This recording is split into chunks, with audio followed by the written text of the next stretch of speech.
Vi vil nu lave et bevis, hvor man kan finde a i potenssammenhæng y lige med b gange x i a det, når man har to punkter a, x1 og y1 og b, x2 og y2 ved hjælp af formlen a lige med logaritmen over y2 minus logaritmen over y1 over logaritmen x2 minus logaritmen til x1. Punkterne de ligger på grafen, og vi ved derfor, at forskriften for en potenssammenhæng er opfyldt. Og derfor så kan vi sige, at y1 er lige med b gange x1 i a det, og y2 er lige med b gange x2 i a det. Og derfor så sætter vi dem over for hinanden, så det hedder y2 over y1 lige med b gange x2 i a det over b gange x1 i a det.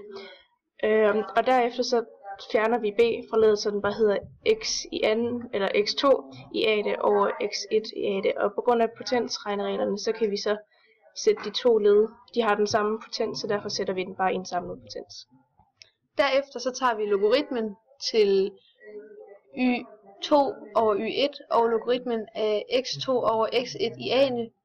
Og på grund af regneregler ved logaritme kan vi tage potensen a og sætte ude foran parentesen, så den kommer til at hedde a gange logaritmen til x2 over x1.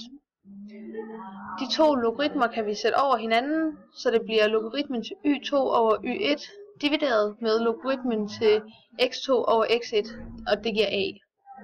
Det er det samme, som vi havde oppe i starten. Så vi kan se, at det bliver det samme som logaritmen til y2 minus logaritmen til y1 divideret med logaritmen til x2 minus logaritmen til 1, som også er a.